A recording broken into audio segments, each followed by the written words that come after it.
Diyos ko, saan ka ba galing? Kanina pa ang lakas-lakas ng ulan, ngayon ka lang dumating. Kanina pa ako nababahala rito na baka tangayin na yung bahay natin. Pambira ka naman, Gibo, oh. Hindi naman tatangi ng bahay natin eh. Matibay to. At saka, galing kasi ako kay pareng Alfred. Nanghiram ako ng pera. Ay, nako, magbanlaw ka na. Basang-basa ka na ng ulan, oh. Baka magkasakit ka pa sa ginagawa mo, eh. O eto, hawakan mo na muna tong perang to. Pagkatapos kong magbanlaw bibili kagad ako na makakain natin kapag tumila na ang ulan. Oh, sige. Bilisan mo na lang at baka mamaya hindi ka na makalabas mamaya sa sobrang lakas ng ulan na to. Paano tayo makakapaglayag nito mamayang gabi? Bumuntong hininga na lamang ang lalaking si Gibo. Problema niya rin kasi kung papaano sila makakahuli ng ganong kalakas naman ng ulan. Kung kailan kailangan na kailangan nila ng pera para tubusin ang maliit nilang lupain, saka naman sumama ang panahon. Matagal na mga mangingisda ang mag-asawang Gibo at Sonia. Ito na ang naging kabuhayan nila matapos silang maikasal 5 taon na ang nakakalipas. Mahirap lang ang kanilang buhay. Kung minsan nga, hindi na sila kumakain kapag hindi sila nakakapunta sa laot para manghuli ng isda. Pero bukod dito, ay may isa pang nagpapahirap sa kanila. Yun ay walang iba kundi ang lupa nilang nakasanla. Na dating taniman nila ng mga kamatis pero nang magkasakit ang babaeng si Sonia, napilitan na lamang silang ibenta yon. Oh, mag-iingat ka, ha? Ang lakas ng hangin. Kaya mas mainam kung magkapote ka na lang kaya kaysa magpayong. Sige mahal, huwag ka mag-alala. Walang masamang mangyayari sa akin. Mahal, pasensya na, ha? Pasensya saan? Pasensya na kasi dahil sa akin, naisala natin ang maliit nating lupa. Ano ka ba? Wala ka namang kasalanan eh. Mas pipiliin kita kaysa sa lupa natin. Isa pa, papakaisapan ko na lang muna si Mang Atong na baka kung pwede, sa susunod na buwan na natin tubusin yung lupa. Total, malakas naman ang ulan eh. Alam naman siguro niya na mahirap mangisda kapag masama ang panahon. Maraming salamat sa pangunawa, mahal. Basta ikaw mahal. Kahit na malakas ang hangin sa labas ay hindi nagpapigil si Gibo. Kailangan niya makabili ng pagkain nung hapon na yun. Dahil kung hindi, mahihirapan na siyang makabili kapag gumabi na. Ramdam niya ang hagupit ng hangin habang naglalakad siya. Para siyang tatangayin. Mabuti na lang at nakakapote lang siya at hindi nakapayong. Sa bilis ng lakad niya, nakarating agad siya ng palengke. Marami ng tao, siksikan. Kagaya niya, nagmamadali rin ng iba para paghandaan ng maaaring bagyo. Aling Fe, 1 kilo nga nitong galunggong. Samahan niyo na rin po ng 2 kamatis ha. Kamatis lang ba ang halo nitong galonggong mo? Opo, kamatis lang. Pangsabaw lang naman eh. Saktong-sakto sa tagulan. Oy, sige. Libre ko na tong kangkong. Samahan ko na rin ang kangkong, ha? Sigurado po kayo? Pinagdududaan mo ba ang kabaitan ko? Ay nako, hindi naman po. Masaya lang po ako. Gibo, Bakit po? yung bangka, baka kunin ng anak ko sa susunod na linggo, ha? Papauwi na kasi siya galing Maynila, eh. Yun ang gagamitin niya kasi pangingisda na lang din ang pagkakabalahan niya. Natanggal sa trabaho, hinayupak eh. Puro kasi kabalbalan. Sandaling hindi nakapagsalita ang lalaking si Gibo. Medyo nakaramdam siya ng lungkot. Ang bangka na ginagamit kasi nila ay pag-aari talaga ng anak ni Aling Fe. Hiniram lamang nila ito nang magtrabaho ang anak nito sa syudad. At ngayong malapit na pala itong bawiin sa kanila, hindi alam ni Gibo ngayon papaano siya hahanap ng pangkabuhayan nila. Aling Fe, kung sakali po, kapag kinuha na ng anak niyo yung bangka, pwede po bang makisama ako sa kanya? Para kahit papaano may pagkakitaan pa rin po ako. Hindi ko lang alam, ha. Ang pagkakasabi niya kasi, yung mga pinsan niya rito ang makakasama niya eh. Pero kung sakaling may bakante, sige, sasabihan ko si Bebong. Sige po. Maraming salamat po. Pagtalikod ng lalaki, para siyang nawalan ng lakas. Nanlalambot siya sa lungkot. Dito niya mas naiisip na parang wala na nga talagang pag-asang maibalik sa kanila ang maliit nilang lupain. Kaya naman, Naisipan na muna niyang daanan na matandang si Atong. Tutal, malapit lang din naman ito sa kanila.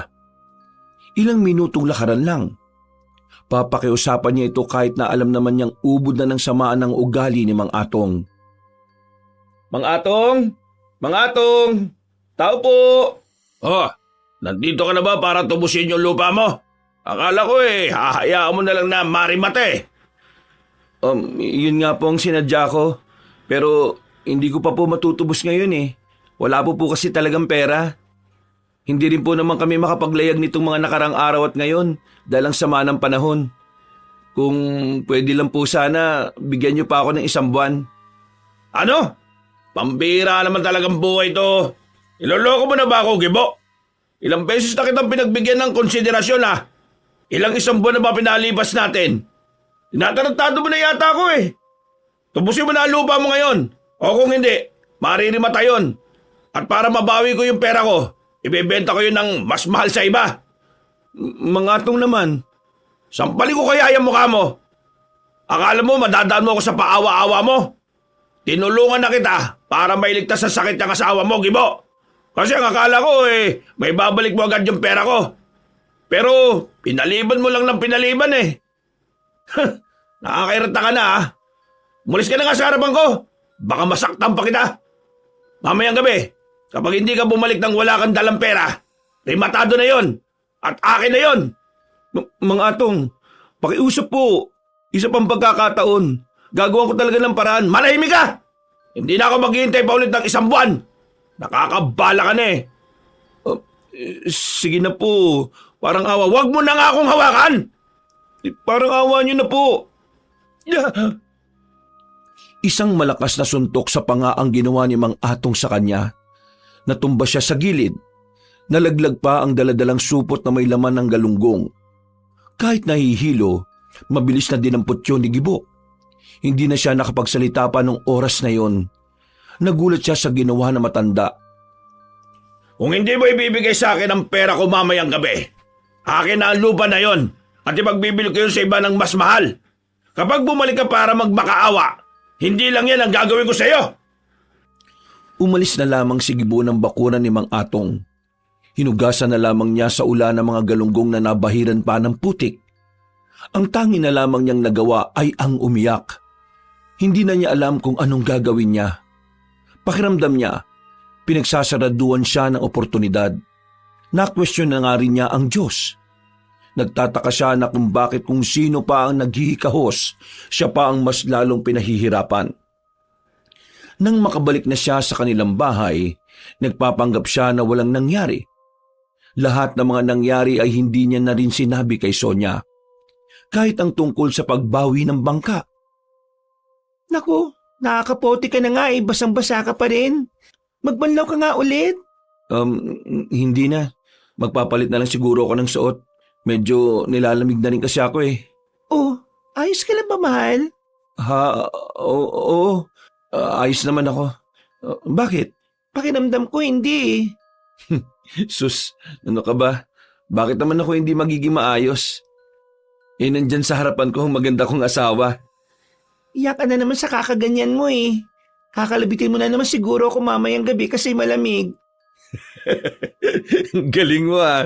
Bakit mo alam? Tumigil ka na nga. Sige na, magbihis ka na. Lulutuin ko na tong galunggong para makakain kagad tayo ng maaga. Makalipas lang ng 1 oras, mas lalo pang lumakas ang buhos ng ulan. Mabuti na lamang ay simentado na ang bahay nila kahit na papaano. Kaya naman, hindi naman sila nababahala na baka tangayin sila. Masaya naman ang naging hapunan nila. Matagumpay na naitago ni Gibo ang ginawa sa kanya ni Mang Atong. Pero nang maalala niya na gabi na pala, dito na rin siya kinabahan. Dito na niya napagtanto na kailangan pala niya ng pera. Masyado siyang nalibang sa pakikipagkwentuhan sa kanyang asawa. Mahal, ngayon na ang huling gabi na kailangan nating tubusin ang lupa. Mahal, kung hayaan na lang kaya natin yon.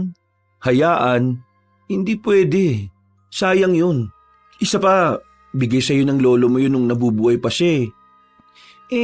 Naisip ko kasi yung lupa lang na yun talaga ang nagpapahirap sa atin eh. Wala tayong masyadong tulog kakaisip dun. Palagi tayong natataranta kapag napag-uusapan yon. At palagi tayong konsumido. Siguro, ito na yung tamang panahon para tanggapin na lang natin na hindi na talaga yun para sa atin. Kasi wala naman na tayong magagawa eh. Hindi na natin mapapakiusapan si Mang Atong. Iniisip ko na lang na yung lupa, binigay lang naman sa akin ni Lolo yung para magamit ko sa ibang bagay. At yun na nga yung nangyari sa akin na nagkasakit ako. Doon natin yun ginamit. Sigurado ka ba sa sinasabi mo? Hindi ba mahalaga sa iyo yung kamatisan? Mahalaga. Pero mas mahalaga sa akin ang kapayapaan ng utak natin, no? Hindi natin makakamit yun kung palagi nating iniisip yung lupa. Mahal, alam kong mahalaga rin sa'yo yun. Pero mukhang kailangan na nating umusad. Naaawa na ako sa'yo eh. Palagi ka nalang stress. Palagi ka nalang nagmamakaawa kay Mang Atong para lang doon. Wala naman akong problema sa ganun eh. Ayaw ko nang nagmamakaawa ka sa mga ganong klaseng tao. Akala mo ba hindi ko alam na sinasaktan ka niya kapag nagkakaharap kayo? Ha? Yung pinsan ni Mang Atong, lagi niyang sinasabi sa akin na sinasaktan ka ng matandang yun. Hindi ko na nga lang sinasabi sa iyo na alam ko kasi ayaw kong maramdaman mo na kawawa ka. Mahal, sobra ni. Sobra ng ginagawa niya. Kaya ngayon, hayaan na natin siya. Sa kanya na yung kamatisan. At siya ang mamroblema kung kanino niya ibebenta yon. Hinuwakan ng babae ang kanyang kamay. Ngumitito ng malapad sa kanya. Naramdaman ni Gibo ang pagiging panatag ng kanyang kalooban. Lumuwag ang kanyang paghinga. Gumaan din ang kanyang pakiramdam. Minsan, sa buhay natin, kailangan nating tanggapin na may mga bagay na kailangan na nating pabayaan mawala. Lalo na kung para naman ito sa masikabubuti ng lahat. At lalo na sa kapayapaan natin. Marami pang pagkakataon. Kakayanin natin ang mga susunod na hamon ng buhay natin. Malay mo, may mas magandang plano ang Diyos para sa atin. Kaya talaga minahal kita eh.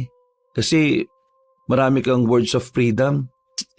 Mahal, words of wisdom, hindi freedom. Ay, oo, yun nga pala. Buti na lang sinabi mo.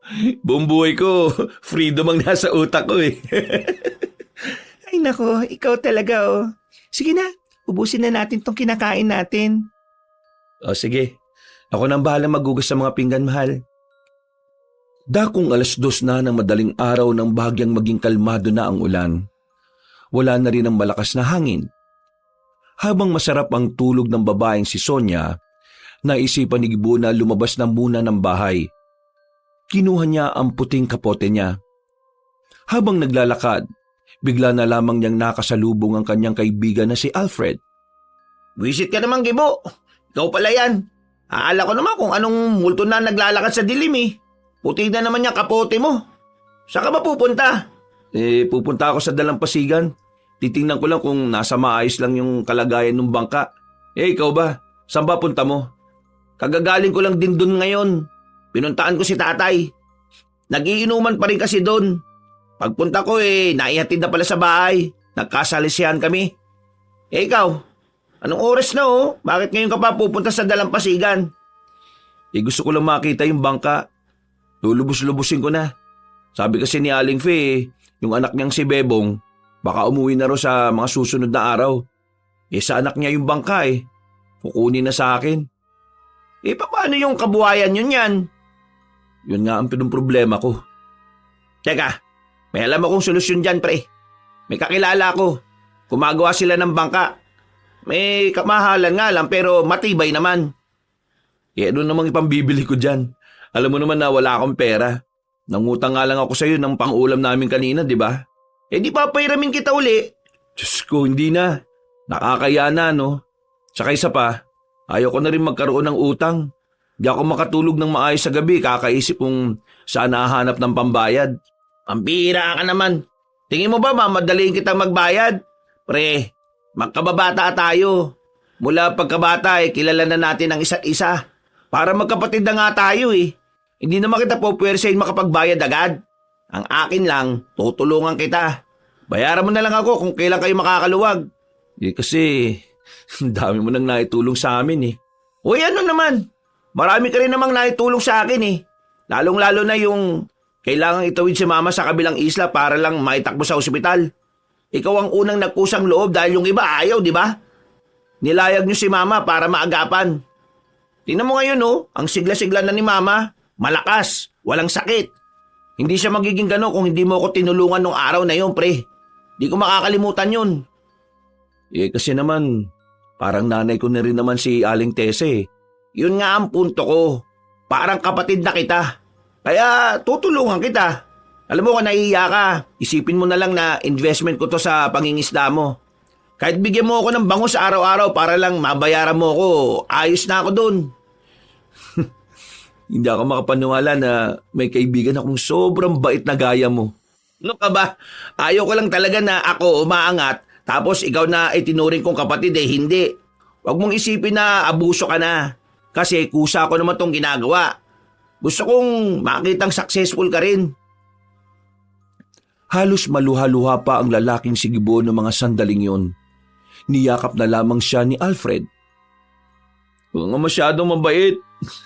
Baka mamaya kunin ka kaagad ni Lord. Sira ulo. Nakakaluwag-luwag lang kasi ako ngayon. Gumaganda ang kita sa bigasan. Tara, samahan na kita. Magkakway pang naglakad ang dalawa patungo sa dalampasigan. Nang makarating na sila roon, nilapitan agad nila ang bangka ni Gibo na pinangalanan niyang Masikap. 3 taon din sa akin tong si Masikap eh. Nakakalungkot pero kailangan ko talaga siyang ibalik sa amo niya. Kapag nakabili ka na ng bagong bangka, anong gusto mong ipangalan sa kanya? Gusto ko siyang pangalanan na Masipag. Uy, bakit naman masipag? Masipag? Kasi masipag ka. Yung perang ipambibili ko ng bagong bangka, galing sa kasipagan mo. Pambira ka naman. Pero, sige, ayos lang din. Maganda, makahulugan. Ito kasing si Masikap. Kaya Masikap ang pinangalan ko sa kanya. Grabe yung pagsisikap na ginawa namin ni Mrs. para lang makaahon araw-araw eh. Kaya naman, Napatigil ang lalaking sigibo nang biglang may marinig siyang 2 sanggol na umiiyak. Napalingon siya sa paligid. Para bang meron siyang hinahanap. Bagay na ipinagtaka naman ni Alfred. Uy, ano bang meron? Tinatakot mo ko Teka pre, hindi mo ba naririnig? Naririnig ang alin? Ang hampas ng tubig? Hindi, may naririnig akong iyak ng 2 sanggol pre. Ha? Pre naman, wala naman ako naririnig Nananakot ka na naman Hindi pre, meron talaga akong naririnig. Parang lumingon ang lalaking sigibo sa dagat. Doon niya naririnig ang iyak ng 2 sanggol. Iyak na hindi niya alam kung papaanong mapupunta sa katubigan. Nandun sa gitna Baliw! Paano naman magkakaroon ng sanggol sa gitna ng dagat, pre? Hindi ko rin alam pero doon ko talaga naririnig Alam mo, epekto yan ng mga iniisip mong problema Ang mabuti pa, sumama ka na lang sa akin sa bahay. Nagluluto si mama ng lugaw dun Kumain tayo tapos uwian mo si Sonia. Inakbayan na lamang siya ng kanyang kaibigan at agad na rin silang umalis. Hindi pa rin mawala-wala sa isipan ng lalaki kung ano man yon. Kahit siya, hindi rin makapaniwala na may iyak ng sanggol sa gitna ng dagat. At ang nakakapagtaka pa, ay siya lang ang nakakarinig at tila malapit lang ito sa tenga niya. Pinilit na lamang niyang alisin sa isipan niya yon. Ipinagpalagay niyang dulot nga lang yon ng mga iniisip niya nitong mga nakaraang araw. Kinaumagahan, tuluyan nang tumigil ang ulan. Maganda-ganda na ang panahon. Kaya naman maaga nang naglayag ang lalaking sigibo gamit ang bangka niyang si Masikap. Habang nasa laot, hinahanap niya pa rin ang iyak ng sanggol. Pero wala naman siyang nakita. Sa isip-isip niya, baka nga guni-guni niya lamang yon. Kaunti lang ang huli ni Gibo sa buong maghapon. Binagsak niya agad sa pwesto ni Aling Feyon para maisama na rin sa benta. Nang makauwi na siya, Mahal, nandito na ako. Oh, mabuti naman at nandito ka na rin.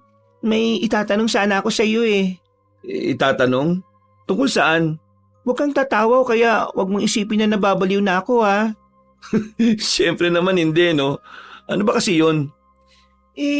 Kanina kasi, nung hinahatid kita sa dalampasigan, kahit ang daming nagsasalita, may naririnig akong umiiyak na sanggol. Parang dalawa pa nga yata sila eh. Tiningnan ko yung mga tao sa dalampasigan, wala namang may dalang sanggol sa kanila. Tapos, Tapos, sa gitna ng dagat mo naririnig yung iyak.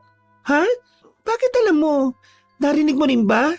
Oo, kaninang madaling araw kasi, mga 2:00, nagpunta ako ng dalampasigan para tingnan yung bangka natin. Narinig ko rin yun. Kasama ko pa nga si Alfred pero ang nakapagtataka, hindi niya naririnig. Ako lang talaga. Tingin mo, ano kayang ibig sabihin nun? Masama kaya yon? Hindi ko rin alam, mahal. Ang mabuti pa siguro, ikonsulta na lang natin sa mga matatanda. Baka alam nila yung pangitain na ganon. O wag na. Baka mamaya isipin nila nabubuang na tayo. Naging palaisipan para sa mag-asawa kung ano nga ba talaga ang meron sa mga iyak na kanilang naririnig. Kaya nang sumapit ang kinagabihan, naisip nilang dalawa na pumasyal sa dalampasigan. Susubukan nilang muling marinig ang dalawang sanggol, pero mag-iisang oras na sila roon ay wala naman silang narinig na kung ano. Mahal, hindi kaya guni-guni lang nating dalawa yun? Wala pa rin mag-aalas 8 na. Grabing guni-guni naman yun. Dalawa pa talaga tayo sa magkaibang oras. Kasi wala naman na tayong naririnig O kaya pinaglalaruan lang tayo ng mga engkanto? Engkanto? May engkanto ba sa dagat? Hindi ko alam. Basta baka ganun. Mahal, sinasabi ko na nga sa'yo, kumonsulta na tayo sa albularyo. Kasi baka mamaya... Wag na nga. Parang hindi mo namang kilala mga tao dito sa atin Makita lang sila na parang kakaiba ka. Ikaw na ang laging pag-uusapan. Ayoko nga ng ganun. Baka mawalan na tayo ng kapayapaan nun kung sa bagay, may tama ka. Bumalik na lang ang mag-asawa sa kanilang bahay. Nung gabing yun, ipinagpalagay na lamang nila na ang nangyari ay baka epekto lang ng pagnanais nilang magkaroon ng anak. Sa tagal na kasi nilang nagsasama, kahit na kailan ay hindi sila makabuo ng bata. Hindi nila alam kung kanino ang problema. Pero kahit na ganon, hindi nila iniwan ang isa't isa. Dahil naniniwala sila na darating din ang araw na ipagkakalob na rin sa kanila ang pinakamagandang biyaya. Pre, maraming salamat pala kanina sa pagtulong kay Ermat Ang dami kasing pinamili. Sus, wala naman yun. Hindi naman tayo others, di ba? Ay, siya nga pala pre. Bakit hindi niyo pala subukan ni Sonia na manghuli sa gabi? Yung pusit pre, malakas ang kitaan daw doon ngayon sa bayan. Oo nga. Pero hindi kasi ako maalam sa panghuhuli ng pusit Isang beses sinubukan ko naman. Ang kaso nga lang, wala naman ako nahuli. Pre, hindi mo yata na itatanong. Marunong ako. Nung dati, nakahuli kami ng marami sa isang gabi lang. Talaga? Marunong ka? Akala ko hindi ka nangingisda Marunong ako. Kaya nga subukan na natin. O sige pre, bukas ng gabi Tinapik na lamang ni Gibo ang balikat ng kanyang kaibigan na maghiwalay na sila sa isang kanto. Pag-uwi niya ng kanilang bahay, inabutan niya ang asawa niya na katatapos lang isampay ang mga nilaban nito. Pasensya ka na mahal natagalan ako. Sinamahan ko pa kasi si paring Alfred Ayos lang naman. Ay, siya nga pala. Kanina dumaan dito si Mang Atong. Tinatanong kung tutubusin pa raw ba natin yung lupa. Ang sabi ko hindi na. Nalaman ko, hirap na hirap pala siyang ibenta yon. Kinarma na yata yung loko. Buti nga sa kanya. Ay, bukas nga pala. Gabi na ako mangingisda. Kasama ko si paring Alfred. Ang sabi niya maganda raw ang bentahan ngayon ng pusit. Kaya yun na muna ang huhulihin namin. Pwede ba akong sumama dyan? Pwede naman. Pero sigurado ka bang sasama ka? Hindi ka ba matatakot sa tubig? Hindi naman ako takot sa gitna ng dagat, kaya ayos lang. O sige, para malaman mo rin kung paano ginagawa ni Alfred yung panghuhuli ng pusit. O tara, kain na muna tayo. Alam kong pagod ka ngayong araw Mabilis na lumipas sa mga oras. Dumating na ang kinabukasan ng gabi. Naghahanda na mag-asawa para sa kanilang gagawing panghuhuli ng pusit. Nang dumating sila sa dalampasigan, naroon na ang lalaking si Alfred. Daladala na rin ito ang lahat ng gamit na kakailanganin. Isa na nga rito ay ang ilaw na gagamitin nila na pang-akit sa mga pusit. Oh, kasama pala si Maring Sonya. Ayos yan. Gusto niya raw subukan eh. Nakakabagot naman kasi sa bahay. Mas maganda na rin siguro na minsan sumasama ako sa panguhuli. Ay nako, kapag nawili ka ng manghuli, maa-addict ka na talaga. Minsan kasi, nakaka-relax din talaga manghuli ng isda eh. O kaya, madalas pusit. Tiba. O tara na, abang maganda-ganda pa panahon. Inalalayan ni Gibo ang kanyang asawa. Noong mga sandaling yun, walang nararamdaman si Gibo kundi saya. Yung kasi ang unang pagkakataon na makakasama niya ang babae sa kanyang trabaho. Noon kasi, takot na takot si Sonyang sumama. Lalo na't nakakarinig pa siya ng balibalitang may ibang taong nahulog mula sa bangka at hindi na muli pang nakita pa. Nang makarating na sila sa laot, sinimulan na rin ni Alfred ang mga hakbang kung papaano makakahuli ng pusit. Ilang minuto lang ang kanilang hinintay, maswerteng merong agad silang nahuli. Kumalahati agad ang daladala nilang malaking lalagyan. Bukod kasi sa marami agad silang nakuha, malalaki din ang pusit na nahuli nila. Pare, mukhang ayos to ah. O diba? Mas maganda pa bentahan ito ngayon. Kaya sasamantalahin na natin. Ang maganda pa nito, hindi pa nila alam na tumataas na naman ang presyo ng pusit. Kumbaga kayo makakauna. Sigurado ba kayong ayos lang na humuli ng pusit? Oo naman oh. Wala namang bawal sa panghuli ng pusit. Basta, hindi nakakasira sa dagat ang ginagawa mo.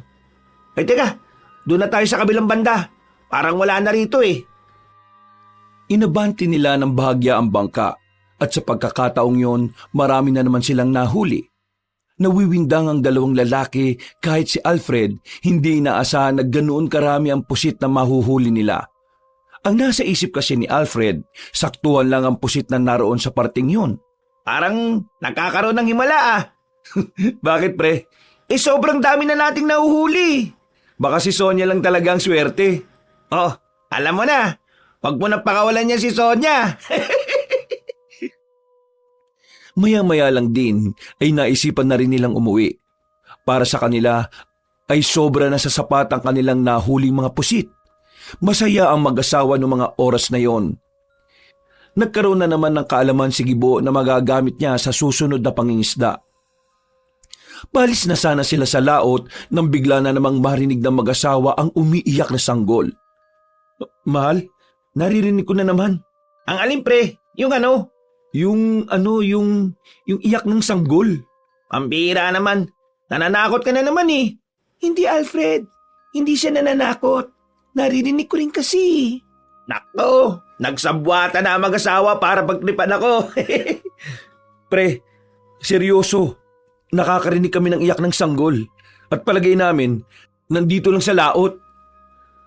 Nanlalaki ang mga mata ni Alfred na maging siya ay narinig na rin ang iyak ng dalawang sanggol.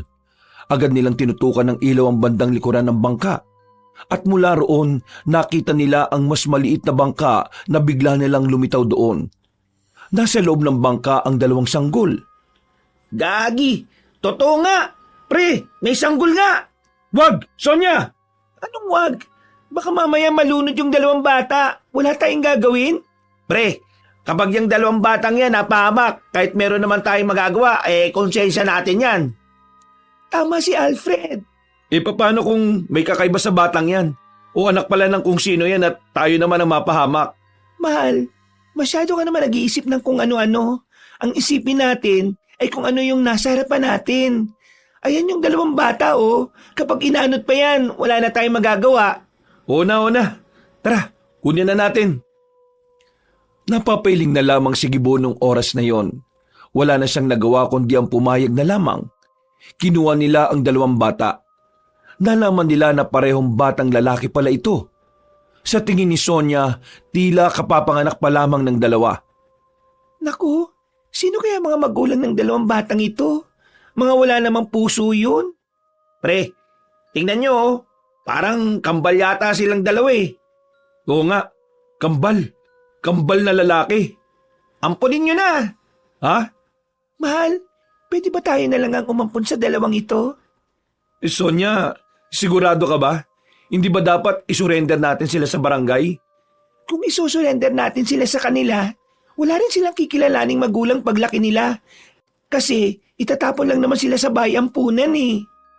May tama si Maring Sonia. Nakikita mo naman yung mga batang palaboy sa bayan, di ba? Karamihan doon, galing ampunan. Nung lumaki-laki, inayaan na nilang makalabas. Ganun ang magiging kapalaran ng 2 batang yan kung ibibigay yan sa bayampunan. Gibo, mahal, sige na. Hindi ka ba naaawa sa 2 ito? Huminga ng malalim si Gibo. Pinag-iisipan niya ng maigi ang kanyang magiging desisyon. Hindi naman sa ayaw niyang kunin ng 2 bata. Sa katunayan ay gusto niya ring magkaanak kahit na ampun lang. Ang iniisip lang talaga niya ay baka merong magabol sa kanila pagdating ng araw. E paano kung lumaki yan sa atin tapos biglang kunin ng mga totoong magulang? Handa ka ba sa araw na yon? Naisip ko na rin naman yan. Pero oo, handa ko. Hindi ko naman iniisip kung anong mararamdaman ko noon. Ang mas iniisip ko ngayon ay yung 2 bata na ito. Oo na, sige na. Pumapayag na ako. Iyon pre, ninong ako niyan ha. Hindi inakala ni Gibo na uuwi silang higit pa sa mga pusit ang madadala nila. Nang makabalik na sila, naninibago ang lalaki dahil meron ng maririnig na sanggol sa bahay nila. Nung mga sandaling yun, kahit na papaano ay nakakaramdam na ng kaligayahan si Gibo. Nakikita niya kasing masaya rin ang kanyang asawa. Malapad ang ngiti ni Sonia, bagay na lalong nakakapagpagaan ng kanyang kalooban. Ang 2 bata ay pinangalanan nilang Benji at Benjo. Mula nang dumating sa kanilang kambal, napansin nilang tila gumanda na rin ang takbo ng kanilang buhay. Sa mga sumunod na taon kasi, nagkaroon na ng sariling bangka si Gibo. Magaganda at masagana rin ang panguhuli nito sa laot. Bukod pa rito, nakakuha na rin sila ng pwesto sa palengke, na siya namang pinupwestohan ni Sonia para magtinda ng mga isda. Malaking pagbabago ang nangyari sa buhay nila. Hindi naman sila umunlad ng sobra. Sadyang kahit papano lang ay nakaluwag-luwag na rin sila. Ang pagkakaroon nila ng ampon ay hindi rin naman naging madali. Palagi silang usap-usapan sa kanilang baryo. Alam kasi ng lahat na hindi naman sila magkaanak. Kaya maraming nagtataka kung saan nanggaling ang 2 bata. Inamin na lamang nila ang totoo na inampon nila ang kambal. Pero hindi nila sinabi kung papaanong dumating sa buhay nila si Benji at Benjo. Nang nasa palengke sila, Oh, pusit-pusit! Pusit kayo dyan! Sariwang-sariwa pa to oh. Kaninang madaling araw lang hinuli. Oh, mahal, nandiyan ka na pala. Oh, bakit? May problema ba? Wala naman. Gusto lang kitang daanan dito bago ako umuwi ng bahay. Mahal, pasensya ka na ah. Ikaw na lagi nag-aasikaso para sa hapunan natin kahit na pagod ka rin naman sa trabaho mo. Ano ka ba? Wala yun. Para ka namang bumabawi ka naman palagi sa gabi. Uy, ano ka ba? Nakakaya. Marinig ka ng iba dyan eh. Lalo na ng mga chismosa. Ang mabuti pa, umuwi ka na sa atin at baka marami na namang kalat yung mga anak natin doon. O sige, mamaya babalikan kita rito kapag ligpitan na ha. Humalik pa ang lalaki sa kanyang asawa at naglakad na rin paalis. Nang makarating na siya sa bahay nila, kalat-kalat nga ang mga laruan ng 2 bata sa bakuran. Napapakamot na lamang sa ulo si Gibo. Ay, pambihira naman talaga oh. Kasasabi ko lang kanina na huwag kayong makakalat dito eh. Oh, ano tong ginawa nyo? Si Benjo po kasi ang kulit eh. Nakatingin lang sa kanila ang batang si Benjo. Hindi ito nakakapagsalita. Pinatingin na nila ito sa doktor pero ang sabi sa kanila, maaring nasa lahi o nasa dugo na talaga ang dahilan kung bakit ganon si Benjo. Maaring minana raw ito sa mga magulang o sa sino mang kadugo nito. Bagamat hindi ito nakakapagsalita, himala naman na nakakarinig ito at nakakaintindi. O Benjo, tulungan mo na lang yung kapatid mo ha. Ligpitin nyo ito. Ako naman maghahanda na rin ang makakain natin para sa hapunan. Sandali lang po, Papa. Oh, bakit? May sinasabi po si Benjo eh. Sinasabi? Saan? Ano daw? Tiningnan ni Gibo ang batang si Benjo. Nakatitig lang ito sa kapatid na si Benji. Naguguluhan si Gibo dahil hindi naman sumisenya sa bata. Meron po siyang sinasabi. Naintindihan ko po siya sa mga mata niya. Teka. Sinasabi mo yung sinasabi ni Benjo nalalaman mo sa pamamagitan ng pagtingin sa mga mata niya? Tama ba ako? Opo, Papa. Yun po yung kakayahan ko. Ang maintindihan siya kahit na hindi siya nagsasalita. Kaya nga po minsan, nag-uusap kaming dalawa eh. Dahil po doon, hindi ko po nararamdaman na meron siyang problema sa pagsasalita. Iniisip ko na lang po na tamad siyang magsalita. Sige nga. Ano yung sinasabi niya ngayon? Ang sabi niya, sabihin ko raw po yung gusto niyang sabihin. Kaya nga, ano nga yung gusto niyang sabihin? Ang sabi niya po sa akin, may paparating daw pong mga masasamang nilalang sa baryo natin. At kaming dalawa daw po ang lalaban sa mga yon. Ha? Masasamang nilalang? Teka. Anong masasamang nilalang naman yun? Mga nilalang daw na may tuturing na ring halimaw. At ang mga nilalang daw po na yon ay walang iba kundi mga aswang. Sa hindi malamang dahilan, ay naramdaman na lamang ng lalaki na tumindig ang kanya mga balahibo. Wala siyang ideya kung bakit parang may epekto sa kanya ang sinabi ng dalawang bata, kahit na alam naman niyang hindi pa naman kumpirmado yon. Benji, porque hindi nakakapagsalita ang kapatid mo, sinasabi mong siya ang nagsabi niyan? Alam mo ang ayaw ko? Ayaw na ayaw ko ng sinungaling Hindi naman po ako nagsisinungaling, Papa eh. Kahit po tanungin niyo po si Benjo. Benjo, totoo ba na ikaw ang nagsabi nun? Tumangutango ang bata, bagay na lalong mas nagpalito sa kanyang isipan. Paano mo naman nalaman ng mga ganong bagay, Benjo? Nararamdaman niya po kapag may mga masasamang mangyayari. Yun po yung isa sa mga kakayahan niya. Isa sa mga kakayahan niya? Ano pa ang iba? Hindi ko pa po alam. Hindi niya ba po sinasabi sa akin eh. Nung mga sandaling yon, unti-unting naintindihan ni Gibo na ang kambal ay hindi talaga pangkaraniwan. May kakaibang kakayahan ng dalawang bata na hindi pa lang nila natutuklasan. Pero sa mga sumunod pang araw, dito na napatunayan ni Gibo na totoo ang mga nakikita ni Benjo. Isang gabi, Pre, gising ka ba? Pre, Gibo! Oh, bakit pre? Hindi ba ako nakakabala? Hindi pa naman. Maaga pa naman Tinuturuan lang naming magbasa yung dalawang bata. O bakit? May problema ba? Pre, nabalita mo na ba yung nangyari sa anak ni Bebong? Kay Bebong? Anak ni Aling Fe? Hindi pa. Bakit? Ano ba nangyari? Wala nang anak ni Manang Fe, pre. Ha? Teka. Layo nga muna tayo, baka marinig ng dalawang bata Tara, dito tayo. Paanong nawala? Anong nangyari? Yung mga mangingisda sa dalampasigan, naglagay na muna ng karatula doon na bawal na munang pumunta sa laot. Doon kasi namatay si Bebong Ang sabi ng mga kasama niyang nakaligtas, may malaking ibon daw na dumagit kay Bebong. Ibig kong sabihin, akala nila malaking ibon, pero aswang daw pala na lalaki. Ha? Aswang talaga? Oo pre, yun ang sabi ng mga kasama ni Bebong. Dinagit daw tapos nakita na lang nila kaninang umaga. Inanod na sa dalampasigan. Wala nang buhay. Daming kalmot sa katawan, pre. Tapos, nakabukaan tiyan. Grabe. Brutal. Kaya nga, pre, huwag ka na munang mangisda. Lalong-lalo na sa gabi. Totoo nga? Ha? Ang alin? Pre, maniniwala ka ba kapag sinabi ko sa iyo itong aswang na ito nakita na ni Benjo sa pangitain niya? Teka, so totoo yung sinasabi mo na may kakaibang kakayahan itong si Benjo? Yun nga ang napagtanto ko, pre. Dahil sa kwento mo, unti-unti na akong naniniwala na hindi nga talaga pangkaraniwan yung dalawang bata. Lalo na si Benjo. Nakita na kasi niyang may masamang nilalang daw na darating sa baryo natin. Tapos, biglang nangyari yung sa anak ni Manang Fe. Pre, gifted yung anak mo. Anong gifted? Malalagay ang buhay nila sa peligro sa ganong kalagayan nila. Pero pwede rin naman nilang magamit yun para makaiwas sa kapahamakan, di ba? Kailangan walang makakaalam ng kakayahan ng kambal. Kapag nagkataon, maraming tao ang manggugulo sa amin para lang alamin ang mga kapalaran nila.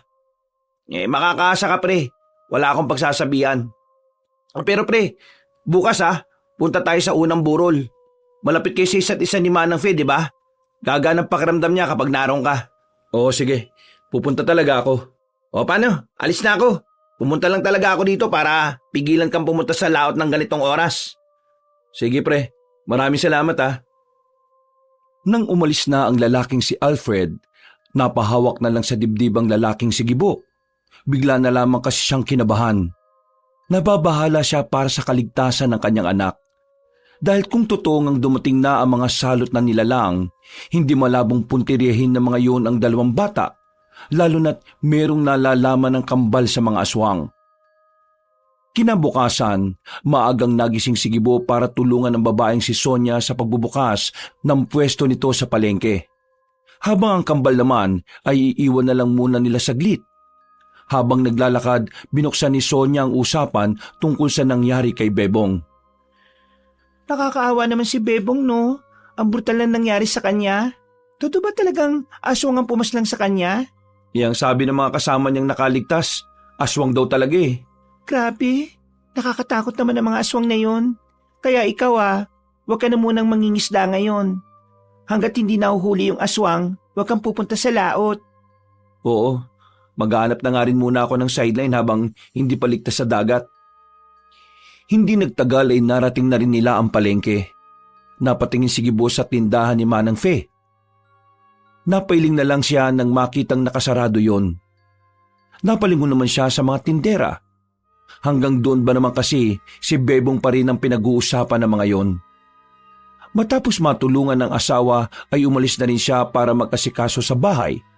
Nang makabalik siya, nawindang naman siya sa kanyang nakita. Inabutan niya si Benji na may hawak na itak. Tila nag-iinsayo ito. At ang mas kinawindang niya ay ang tila pagiging biyasa ng batang si Benji sa paghawak ng itak. Para kasi itong mandirigma kong gumalaw.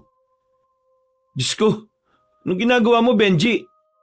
Nag-iinsayo ako, Papa. Ang sabi kasi ni Benjo sa akin, dumating na raw yung aswang sa baryo natin eh. Kaya dapat lang magkaroon ako ng pagsasanay. Ano bang pinagsasabi mo, anak? Ang bata-bata mo pa. Bakit ikaw ang lalaban sa mga aswang? Kasi yun po yung kapalaran namin eh. Kahit itanong niyo pa po kay Benjo. Kung hindi po kayo makikinig sa amin, maraming taong mapapahamak. Tiningnan ni Gibo ang kanyang anak na si Benjo. Tumango yun sa kanya. Napapakamot na lamang sa ulo ang lalaki. Konsumido na siya sa mga ikinikilos ng kambal. Hindi naman kasi dating gano'n ang mga yon. Parang mula lang na mag-8 taon ang dalawa, bigla na lang naging kakaiba ang mga sinasabi at ginagawa ng mga ito. Mga anak, makinig kayo ha. Ang pagpaslang sa aswang ay hindi niyo pa responsibilidad. Bukod sa delikado hindi niyo naman obligasyon na harapin ang aswang na yon. Kahit na alam niyo yung mangyayari, mga bata pa rin kayo. Masyado pa kayong inosente para maging maging tagapagligtas sa mga tao. Pero Papa, kailangan po kami ng mga tao eh. Kung hindi po kami gagawa ng paraan, baka po mapahamak sila. Benjo, mga anak, papakinggan niyo ang Papa. Hindi kayo lalaban sa mga aswang. Walang haharap sa mga aswang. Naintindihan niyo ba? Bakit naman po, Papa? Takot po ba kayo sa aswang? Hindi ako takot sa aswang. Takot lang talaga akong mawala kayo sa akin ng kapatid mo. Kaya sana, makinig na lang kayo sa akin. Sige po. Mga anak, mga bata pa kayo. Huwag niyong problemahin ang problema ng mga matatanda. Maglaro lang kayo na maglaro hanggat gusto niyo. Sulitin yung pagiging bata niyo. Pero kapag ang aswang sinubukan kayong saktan ni Mama, ako makakalaban nila. Benji, Opo, hindi na nga po. Ay, Papa, may sinasabi ulit si Benjo. oo, ano yun? Nakita niya raw po yung mga aswang. Marami pong masasaktan at mapapatay na tao. Bilang na raw po dun yung matandang babae na nagpapairam sa inyo ng bangka. Si Manang Fe? Hindi na nagsalita ang batang si Benji. Tumango na lamang ito sa lalaki. At sa mga sandaling yon, mas lalong nakaramdam ng kaba si Gibo. Pakiramdam niya, sa mga susunod na araw ay mas lalo pang magiging komplikado ang lahat.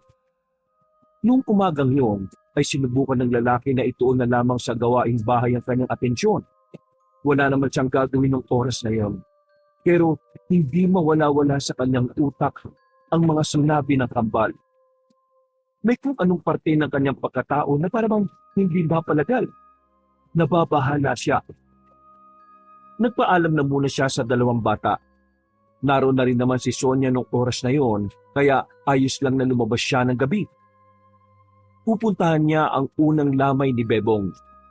Kasama niya ang kaibigan na si Alfred. Pagdating nila roon, kakaunting tao lamang ang naabutan nila. Bilang lang sa daliri. Marahil dahil din pa lang ang unang gabi. Nilapitan nila ang matandang si Manang Fe. Nakaupo ito sa gilid ng kabaong. Tulala, pero nang makita sila nito, ay ngumiti ito kagad sa kanila. Maraming salamat at dumating kayo. Nakikiramay po kami, Manang Fe. Umupo sila sa tapat nito. Nagpakita naman ng mapaitang ngiti ang matandang babae. Bigla na lamang itong nagkwento sa kanila, kaya pinakinggan na lamang nila ito. Nung nakaraan bago mangyari ito kay Bebong, nanggaling siya sa malayong lugar. Bundok. Kasama niya mga pinsan niya. Pag uwi nila, meron silang daladalang itim na kahon. Maliit lang. Parang kasing laki lang ng kahon ng isang dosenang sigarilyo. Hindi ko alam kung ano ang laman ng itim na kahon na yun eh. Basta ang narinig ko sa usapan nila, nakuha daw nilang magpipinsan yon sa aswang na harimondon. Hindi ko alam kung ano yung harimondon na yan. Basta, yan ang sinabi nila sa akin. Hindi ko nga alam na nagsasabi pala sila ng totoo. Tinawanan ko lang nung narinig ko sila eh. Tapos, sa mga sumunod na gabi, lagi ko na lang naririnig yung magpipinsan. Isa-isa na silang nakakaramdam ng minsan, pakiramdam nila merong sumusunod sa kanila. Tapos, eto na. Nangyari na ito kamatayan ni Bebong. Naniniwala talaga ako na aswang ang pumatay sa kanya. Kilala ko mga pinsan niya. Hindi gagawa ng kwento mga yon.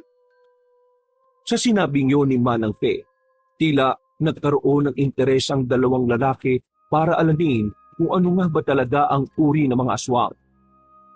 Kinain sila ng kurisidad nang marinig nila ang aswang na harimondon. Kaya kinabukasan ng tanghali, dahil wala namang tinda si Sonia, agad na lumarga ang magkaibigan patungo sa bayan. Naroon kasi ang bilihan ng mga librong katatakutan. Nagbabaka sakali kasi sila na makita sa mga librong yon ang mga uri ng mga aswang na hinahanap nila. Ba naman to si Manong? Umapasada pero wala namang baryang panukli. Dapat, bago kayo bumiyahe, may nakahanda na kayong panukli. Sayero pa magiging problemado sa inyo eh. O sige na, huwag nyo na ako suklihan. Sa inyo na yan. Tagal pa tayo dito eh. Pagsabi niyo ni Alfred, agad na humarurot ang tricycle palis. Uy, laki pa ng sukli mo ah. Sayang yun. Anong magagawa ko? Wala namang panukli. Alam nga namang maghintay siya rito tapos tayo magpapabarya. Pre, hindi ka dapat napayag na binibigay na lang yung sukli mo. Modus nila yan eh. Sasadyay na walang barya para yung pasahero, sa halip na maghintay ibibigay na lang yung sukli. Ha? Ganun pa yun? Oo, alam na alam ko yan kasi lagi kaming naalis ni Mrs. di ba dati? Lokong tricycle driver yun ah. Natatanda ko naman yung mukha niya eh. Saan ba dito yung bilihan ng libro na sinasabi mo? Ay, dun. Tatawid tayo. Doon ko nakita nung nakaraan eh. O tara. Ilang minutong lakaran lang, meron silang nakitang maliit na tindahan ng mga libro. Pumasok sila sa loob. Doon na nila nakilala ang isang matandang lalaki na inchik. Nakasalamin pa ito ng bilog. Sa itsura pa lang na matanda, alam na nilang may pagkamasungit ito. Magandang tanghali po. Ako po si Alfred at ito naman po si Gibo, kaibigan ko. Ako naman, Mr. Fang. Ako kilala dito bilang magaling na magbenta ng libro. Kayo pasok dito, ibig sabihin kayo bibili. Tama ba ko? Opo. Bibili po kami ng libro. Pero kailangan po muna naming malaman kung anong nandito po na libro na hinahanap namin. Ano ba hanap ninyo? Meron po ba kayong yung tungkol sa mga aswang? Iba't ibang uri ng aswang? Hindi na muna nagsalita ang matandang inchik. Pabalik-balik lang ang tingin nito sa kanilang dalawa. Tinakabahan din ng magkaibigan dahil bigla silang sinigawan ng matanda. Libro tungkol sa mga aswang? Ako meron yan. Ali kayo. Ayos sunod akin. Nakahinga sila ng maluwag. Sumunod sila kay Mr. Fang. Sa sulok ng balita tindahan na yon, merong kinuhang librong itim ang matanda. Kasing laki lang ito ng normal na notebook. Wala po ba kayong bago? Parang ang luma na po kasi niyan eh. Eto hawak ko libro. Ang may-ari nito isa Alboladyo. Pero wala na siya. Tigok na siya. Pero bago siya titigok, bili ko to sa kanya. Kaya ito mahalaga sa akin. Hindi ko to basta benta sa mga walang kwenta tao. Bago ko to benta sa inyo, tanong ko muna, bakit gusto nyo libro tungkol aswang?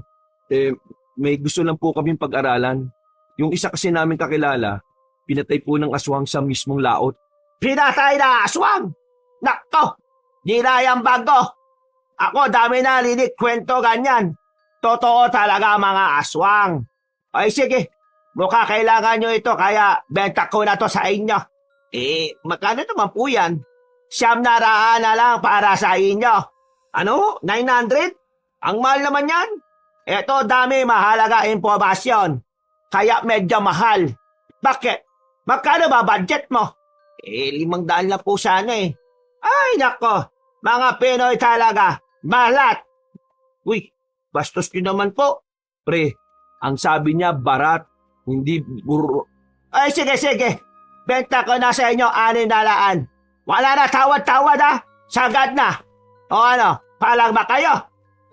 Sige na pre, para tig 300 na lang tayo. Ay sige, kunin na namin yan. At pwede bang dito namin simulan ng pagbabasa? Ay oo, wala problema. Gusto nyo dito ba kayo titira eh? Maglatag pa kayo camping chair, wala ko pake. O sige, doon muna ko sa pwesto ko ha. Salamat sa 600. Yus, klase din yung incheck na yun eh no? Sige na pre, basahin na natin to. Sinimulan na muna nilang basahin ng tungkol sa mga lugar na maaaring pinamumugaran ng mga aswang. Pagkatapos, nakita nila sa bandang gitna ang iba't ibang uri ng mga aswang. Dito na nga nila nabasa ang tungkol sa harimundo na aswang. Ayon sa nakasulat, ang harimundo na isang uri ng aswang na may tuturing na malakas. Sinaunang uri ito ng aswang. Ang itsura nito ay maskulado ang katawan at maraming tato. Ang ulo nito ay ulo ng isang baboy ramo. Merong sungay sa magkabilang sentido. Pre, di ba ang sabi ng pinsan ni Bebong, lumilipad yung dumali sa kanya? Itong harimondon, wala namang palang pakpak eh. Hindi nagtutugma dun sa sinasabi ni Manang Fe na harimondon na unang nakadaupang palad nilang magpipinsan. Paano kung ito palang harimondon meron siyang mas mababa sa kanya na tauhan niya? Kasi ayon dito sa paglalarawan sa kanya, madalas na ang mga harimondon ay mga naghahari-harian ng ugali. Ibig sabihin, posibleng meron siyang mga bataan. Ang galing mo! Naisip mo yon? Ibig sabihin, hindi lang pala nag-iisa ang aswang. Pero pre, ang problema, nasa na yung itim na kahon na sinasabi ni Manang Fe? Yun ang hindi natin alam eh. Baka mamaya, hanggat hindi nila nababawi yun, mameste sila sa atin. Ay, o nga no. Malaking problema nga yan. Di, kailangan nga nating mahanap talaga yun. Isasauli ba natin? Kung yun ang makakapagpatahimik sa mga aswang na yan, kailangan talaga nating ibalik. Huminga ng malalim ang lalaking sigibo. Naiisip niya palang na makakaharap nila ang mga aswang, parang nanglalambot na ang tuhod niya. Ipinagpatuloy pa nila ang pagbabasa. Marami-rami silang nalaman sa librong yun. Naroon din ang ilang mga pangontra na magiging epektibo laban sa mga aswang. Matapos ang kanilang pagbabasa, ay naisipan na rin nilang umuwi. Pero bago sila makalis sa tindahan ng libro, meron pang sinabi sa kanila ang matandang inchik. Hindi madali kalaba mga aswang ha. Kaya kung ako sa inyo, mas mainam, manahimik na lang. Tumango na lamang silang dalawa. Nang may mapadaan na tricycle ay agad na rin silang sumakay. Dakong 10:00, nasa kasarapan na ng tulog ang mag-asawang Gibo at Sonia. Nagising sila nang maramdamang wala na sa tabi nila ang kambal. Napamulat agad ng mata ang dalawa. Napabangon. Tumingin sa buong bahay pero wala roon ang magkapatid. Oh, nasan yung kambal? Napansin ni Gibo na wala ng dalawang itak na nakasabit sa gilid ng pinto. Tumingin sila sa bakuran. Wala rin doon ng dalawang bata. Sa likod bahay, baka nanguhuli na naman ng mga gagamba yun. Pero nang puntahan nila ang likod bahay, kadiliman lang ang bumungad sa kanila. Wala pa rin si Benji at Benjo. Kinakabahan na ang dalawa. Napapaluhan na rin ang babae si Sonia. Pero nang bumalik sila ng bakuran, nakita nilang kararating lang din ang kanilang anak. Pero ang kinawindang ng magkasawa, hawak-hawak ng dalawang bata ang dalawang itak. Na sa mga pagkakataong yon, napansin nilang may kung anong tinutulog mula sa patalim. Ha? Diyos ko! Agad na tumingin-tingin si Gibo at Sonia sa paligid. Habang walang nakakita sa kanila, dali-dali nilang dinala ang dalawang bata sa loob ng bahay. Dito na nila nakitang dugo ang nasa itak. Hindi alam na mag-asawa ang kanilang nararamdaman, pero mas pinili na lamang ni Gibo ang maging kalmado. Ano nangyari? Ito, bakit tumamit ang itak at bakit dugo? Nagising mo kanina si Benji nang paramdaman po namin may nagmamasad na aswang sa bahay natin. Lumabas po kami, kinuha po namin ang itak. Tumakbo po sila palayo eh. Pero naabutan po namin sila sa gubat. Kaya yun, pinatay po namin sila. Diyos ko, Mariosep, ano ba pumasok sa isip niya at bakit na kinalaban ng mga aswang na yun? Hindi di ba alam na delikado yun mga anak? Kaya nga po namin sila kinalaban eh. Kasi delikado po ang buhay nating lahat sa kanila. Kung hindi po sila mamamatay, baka masaktan nila tayo at baka masaktan po nila ang ibang tao. Pero anak, dito sinabihan ko na kayo, wala kayong gagawin tungkol sa mga aswang na yan. Ano pang hindi nyo naiintindihan doon? Napayuko na lamang ang dalawang bata. Medyo nagagalit pa rin kasi si Gibo sa mga pagkakataong yun. Napahawak na lamang to sa sentido dahil sa sakit ng ilo. Ito, bakit ang balik siyang gusto palaban ng aswang? Ano ba ito? Mahal, yung dalawang batang yan, hindi sila pangkaraniwang bata. Sanggol pa lang sila may kakaiba na silang kakayahan. May kakayahan si Benjo na makita sa pangitain niya mga masasamang mangyayari. Habang si Benji naman ang nakakaintindi sa kanya kahit hindi siya nakakapagsalita. Papa, Mama, lagay ko po. Ang tungkulin po talaga namin para kalabanin ng aswang. Sabi ni Benjo sa amin, kami raw pong ikinaklang papas lang sa mga aswang. Ano ikinaklang sinasabi mo? Bata-bata niyo ito Ikinat niyo nga ako. Ayaw ko niyan Mga bata pa kayo kaya ang gusto ko, maging bata lang kayo. Wala akong pakialam kung may kakaiba kayong kakayahan. Tanggap po kayo. Huwag lang kayong lumaban-laban sa mga aswang na yan. Pinasabi ko sa inyo. Oh, narinig niyo sinabi ng nanay niyo Makinig kayo sa kanya. May sinasabi po si Benjo Kung sinasabi niya, At probinsya na raw po natin ng mga aswang. Narito sila para pawin kung anuman po yung nawala sa kanila. Basta, walang ang hawak ng itak sa inyong dalawa. Kahit na anong sandata pa. At hindi na ito mauulit Benjo, Benji. Kasi kapag ito naulit, makakatim na kayo sa akin. Mabait ako mama sa inyong dalawa. Pero ayaw ko ng mga batang hindi nakikinig. Naintindihan niyo ba ako? Opo, mama. Siguraduhin niyo lang yan. sige na, magbukas na kayo ng kamay. Wala dapat makalam na meron kayong pinaslang na aswang Intindihan niyo? Noong mga sandaling yon, nawindang ang lalaking si Gibo. Isang malaking tanong at palaisipan para sa kanya kung paano pinaya ng dalawang bata na 8 taong gulang na patayin ang mga mapapangis na nilalap. Sa bagay pa lang ngayon, masasabi na talaga ni Gibo na hindi nga talaga normal na bata ang kambal. Kahit na alam niyang kayang pumalat ni Benji at Benjo, nababahala pa rin siya sa kaligtasan ng dalawa. Habang tumatagal, parang unti-unti nang napapalapit ang mga aswang sa kanilang pamilya. Bakit kayo nagmamasid ang mga aswang dito sa amin? Hindi na nakatulog ang lalaking si Gibo. Inabot na siya ng umaga. Para malibang, inilaan na lamang niya ang atensyon sa pag-aasikaso sa kanyang misis. Ihatid lang ako ng papa niyo sa palengke para makapagtinda ako ha. Kaya kayong dalawa, tandaan niyo mga sinasabi ko. Ayaw ko na ng pasaway. Pakiusap lang. Makinig kayo ha. Kung mahal niyo ang mama niyo at papa niyo, susunod kayo. Para din naman ito sa kaligtasan niyo eh. Opo, mama. O ikaw, Benjo, wala ka bang sasabihin kay mama? Sabi po ni Benjo, pasensya na raw po sa ginawa namin. Kasalanan niya raw kasi siya po nagsabi. Ayos na yan, Benjo. Basta ipapangako niyo lang sa akin ha, hindi niyo na uulitin. Liwanag? Sabay na tumango ang dalawang bata. Maya-maya pa ay nagsimula na rin silang maglakad paalis. Ikaw naman, alam mo na pala yung pagiging kakaiba ng dalawang bata. Wala ka man lang sinabi sa akin. Sasabihin ko naman talaga sa iyo eh. Pero hindi pa kasi ako sigurado kaya inilihin ko na muna. Kung ano man ang napansin mo sa mga anak natin, kahit hindi ka sigurado, sabihin mo kagad sa akin ha. Ako ang nanay, dapat alam ko rin. Kung nababantayan ko lang sila palagi, mapapansin ko naman yun eh. Ang kaso, dati ako wala sa bahay. Kaya ko na bahala. Alis lang. Pero, paglibing ka ba sa Sabado? Nilibing na si Bepong eh. Oo. Sabi na ako kay Manang Faith. Pwede ba kami sumama ng mga bata? Oo naman. Mahal, Bakit?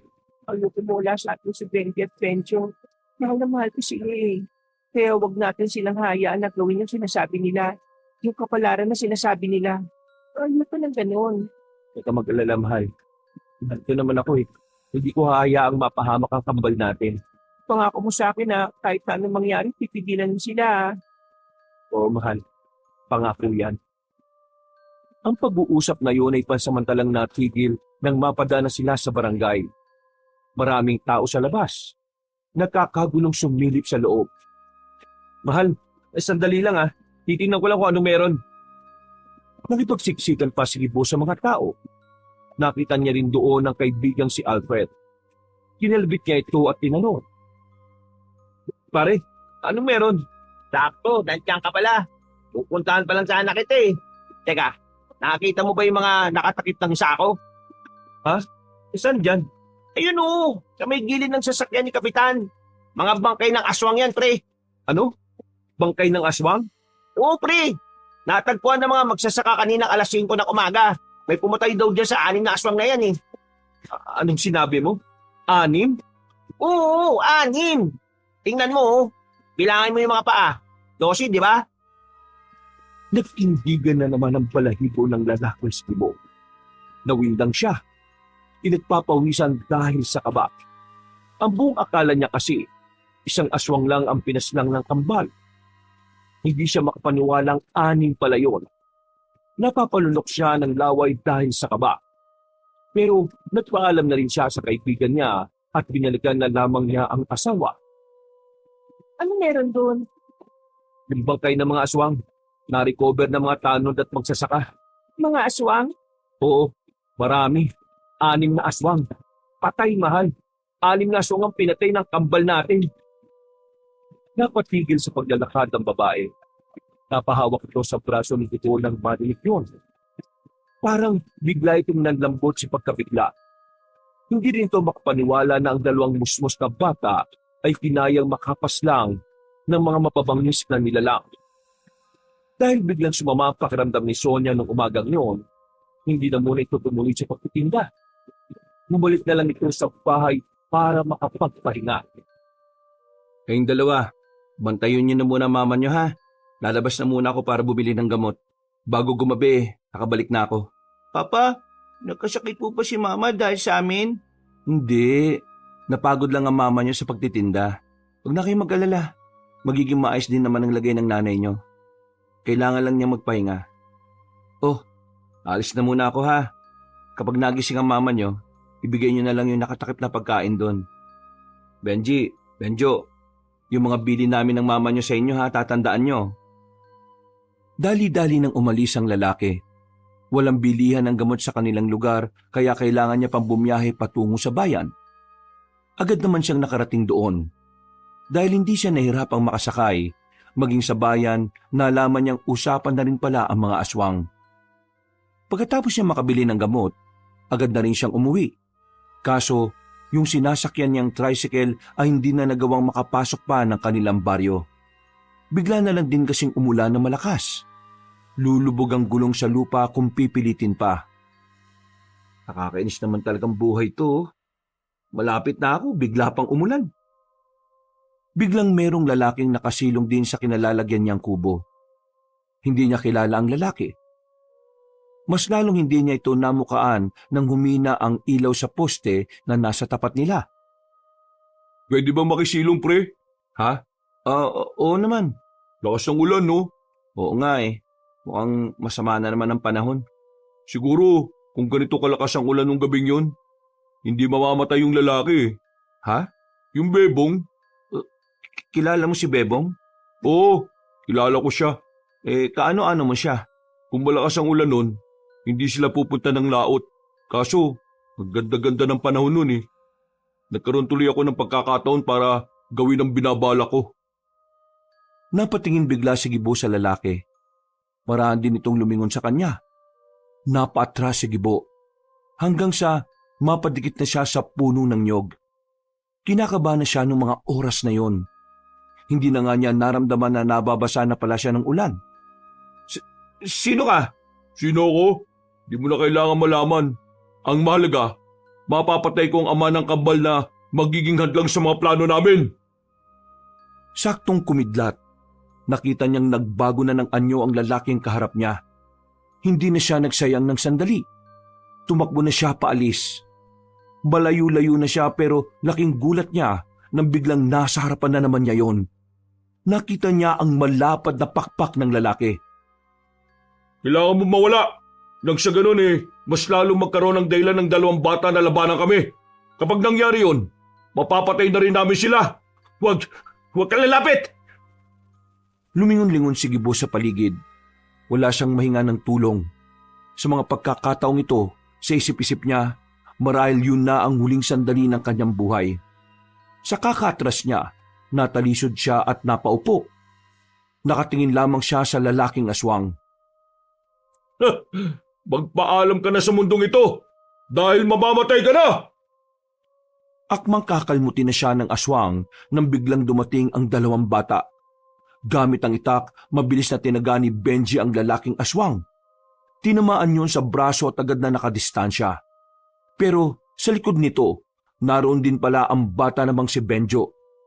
Hinagupit naman ito sa bewang ang lalaki na naging dahilan para tumungtong na ito sa puno.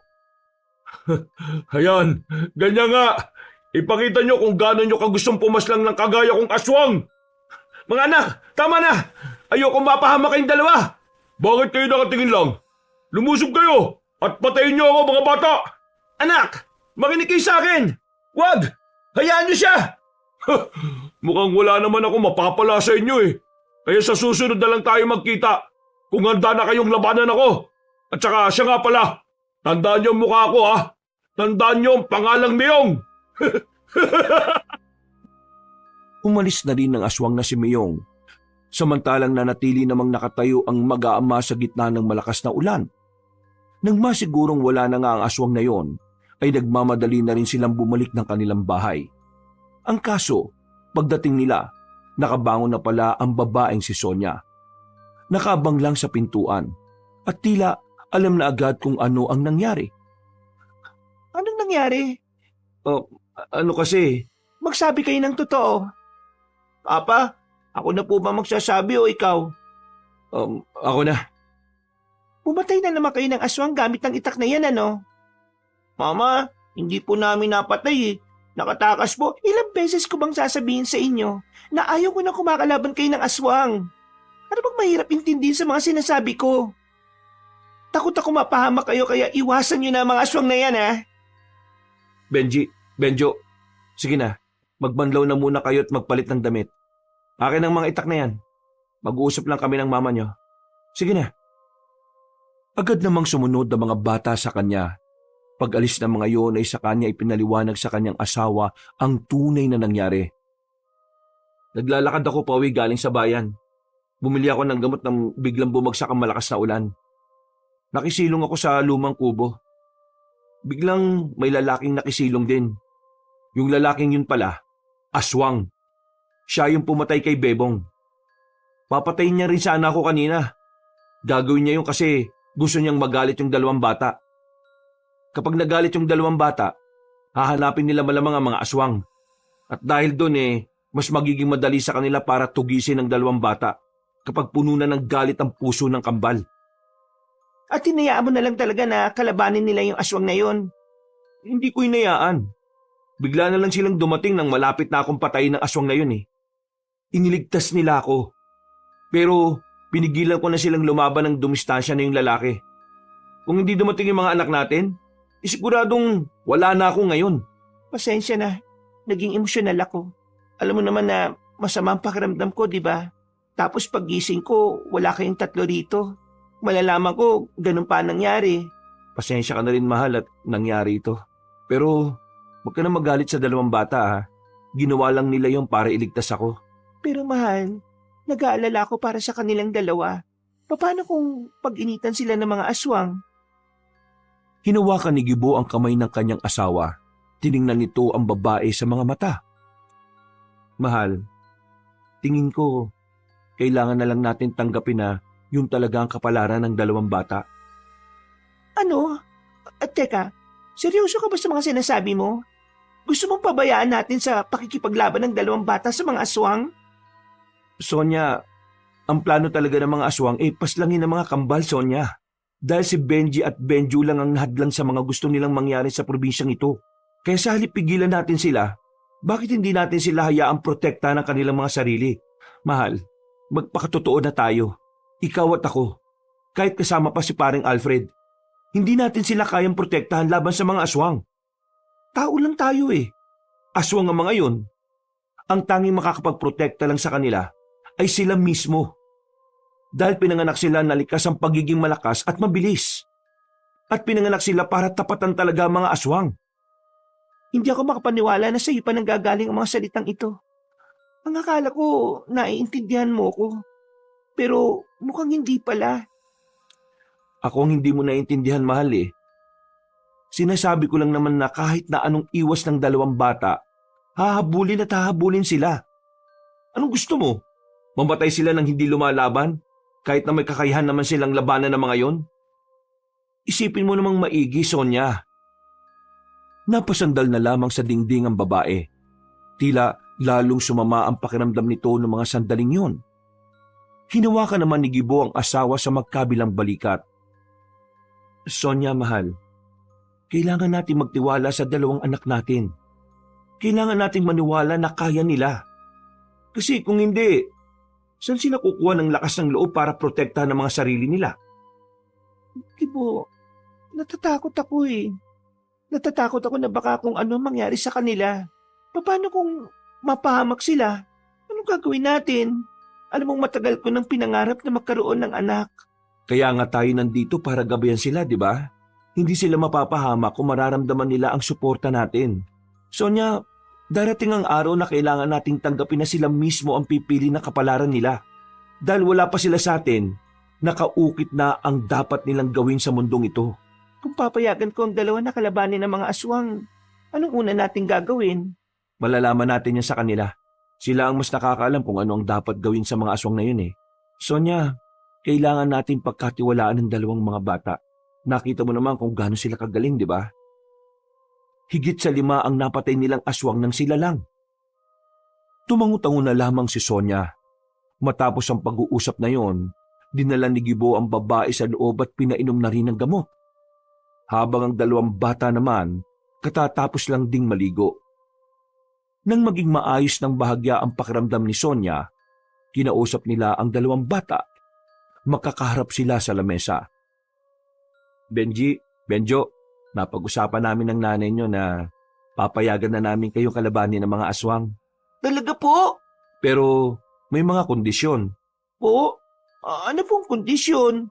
Hindi kayo aalis ng bahay nang hindi ako kasama. Ibig sabihin, kung sakaling may kakalabanin kayong mga aswang, dapat nandun din ako para mabantayan ko kayo. Pangalawa, lahat ng naiisip nyo, lahat ng gusto nyong gawin, sasabihin o ipapaalam nyo muna sa amin ng mama nyo, ha? Pangatlo, walang dapat makakaalam kung anong ginagawa nyo. At pang-apat, kailangan hindi tayo mapapahamak kahit na nakikipaglaban tayo sa mga aswang. Naintindihan nyo ba? Naintindihan po namin, pa. Pero bakit po biglang nagbago ang isipan nyo? Napagtanto lang namin ng nanay nyo na kung pipigilan namin kayo, mas lalong mapapahama kayo. Kaya mas maganda nang hayaan na namin kayo para mas maprotektahan yung mga sarili ninyo. Ay, pa, may sinasabi po si Benjo. Ano yan, anak? Ang sabi niya, kapag nagsimula na raw ang pakikipaglaban namin sa mga aswang, mas maganda raw pong nasa ligtas po kayong lugar ni Mama. Ang mga aswang daw po kasi traitor eh. Kung sino ang alam nilang hindi makakalaban sa kanila, yun po ang punteriya nila. Ha? Ligtas na lugar? Saan naman ako hahanap ng ibang lugar? May alam ako! Napatingin sila sa bandang bintana at nakita nila roon si Alfred na nakapayong. Pambira ka naman, pre, oh. Bakit nandiyan ka? Halika, pumasok ka dito. Pasensya na kung pa lang ako ha. Pero meron akong alam na lugar na kung saan ligtas ka ron, Sonia. Pinapalis niyo ba talaga ako sa bahay na to? Mahal, hindi naman sa ganon. Sa ngayon kasi, hindi ka namin mababantayan palagi sa oras na simulan na namin ang operasyon na sinasabi ng kambal. Ikaw ang uunahin ng mga aswang. Kaya, kailangan mong pumunta sa lugar na kung saan hindi ka nila roon malalapitan. Paano ang pagtitinda ko sa palengke? Maring Sonia, ako nang bahala. Habang nangyayari pa tong problema na to, kung okay lang sa'yo, doon ka na muna sa bigasan namin sa bayan. Doon ka na rin titira. Kasi, likuran nun, bahay ko rin eh. Pero huwag ka mag-alala ha. Puro babae naman na makakasama mo ron. Mga tiyahin ko na puro sundalo. Kaya, kaya ka nilang protektahan doon sakali pumasyal yung mga aswang. Nag-aalala ko eh. Parang hindi ko kayang malayo sa inyo. Lalong-lalo na sa kambal natin. Mahal, kailangan mong kayanin. Kapag natapos naman itong problema na ito babalik rin naman sa dati yung lahat Mama, huwag ka po mag-alala. Gagawin po namin ang lahat para hindi po kami mapahamak. O sige, pumapayag na ako. Basta kapag may oras kayo, puntahan niyo ko ron ha. Kahit na makita ko lang kayo saglit, masaya na ako. O pre, ang problema lang nagtataka lang ako. Bakit ba sa inyo galit na galit ang mga aswang? Hindi naman kayo yung kumuha ng itim na kahon na sinasabi ni Aling Fee. Kasi po, nasa amin po yun. Ha? Anong sinabi mo, Benji? Yung hinahanap po ng mga aswang, nasa amin po. Bakit nasa inyo? Alam niyo bang mas lalo tayo malalagay sa peligro dahil doon? Yung sabi po ni Benjo, kung mapupunta to sa mga aswang, magagamit daw po nila ito laban sa aming dalawa Bakit? Para saan ba yung itim na kahon na yun? Nasa lupo ng kahon yung balat ng sinaunang aswang. Hindi namin alam kung ano ang gagawin nila dun Pero nararamdaman namin yun na magagamit nila yun para mas lalo silang maging malakas. Kaya nang makita po namin yun sa daan, hindi na po kami nagdalawang isip na kunin yun. Nasaan na? Wala na po. Ha? Diyos ko, yaari na. Para hindi agad nila mapakinabangan, sinunog na po namin. Yung pong dahilan kung bakit gustong-gusto nila kaming mawala po sa mundo. Ay naku, masakit ang ulo ko sa inyo. Bakit hindi niyo sinabi sa amin ng nanay niyo? Wala pa po kasi tayong rules nun pa siya. Total, nangyari na naman yan. Paganda na lang natin kung ano yung mangyayari. Mahal, ihatid ka na namin sa sinasabi ni paring Alfred bukas dun sa bayan ha. Pagkatapos, sisimulan na rin namin ang mga dapat gawin. Ang sabi po ni Benjo, kailangan daw din po kayong turuan kung paano labanan ng mga aswang. Ano? Kami? Tuturuan nyo pa? Kayang-kaya namin yun. Hindi na kailangan. Pero pa, sabi ni Benjo, hindi mo raw po kaya. Nakita ka nga po namin nakaupo sa gitna ng malakas na ulanan habang pinagtatangkaan pa kayo ng aswang Ito naman, sinabi pa.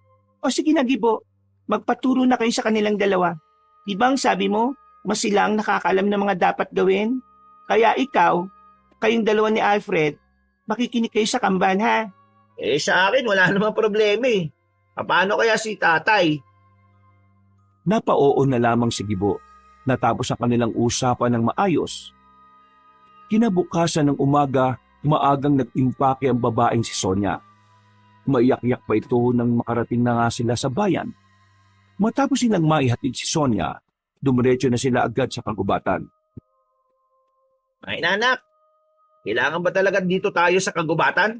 Ninong, hindi po tayo pwedeng mag-ensayo sa harapan ng bahay namin kasi makikita po tayo ng mga kalugar natin eh. O nga naman pre, kung talaga Sorry naman. Sabi ni Benjo, siya raw po ang magtuturo kay Papa. Ako naman ang kay Ninong Alfred. O sige na, turuan nyo na kami. Gamit ang yantok na magsisilbi nilang sandatang pangsanay, sinimulan nila ang kanilang pag-iinsayo. Pero sa kalagitnaan ng kanilang ginagawa, bigla na lamang nakaramdamang dalawang bata na kakaibang presensya sa kanilang paligid. Noong mga sandaling yun, alam na kagad ng kambal na aswang ang mga yun. Kaya agad nilang itinigil ang kanilang ginagawa. Papa, hindi na sila. Kailangan natin umuwi para kunin ang mga sandata natin. O, tara na. Hindi natin kakayanin kung yantok lang ang hawak natin. Pre, wati mo na si Banjo. Ako naman kay Benji. Hindi na po. Kaya na po namin. Benjo, tara na. Takbo na. Nawindang ang dalawang lalaki na makita nilang sobrang bilis ng takbo ng dalawang bata. Para sa kanila, hindi normal ang takbo ng mga yon. Umaripas na lang din ang takbo si Gibo at Alfred sa takot na maabutan sila ng mga aswang.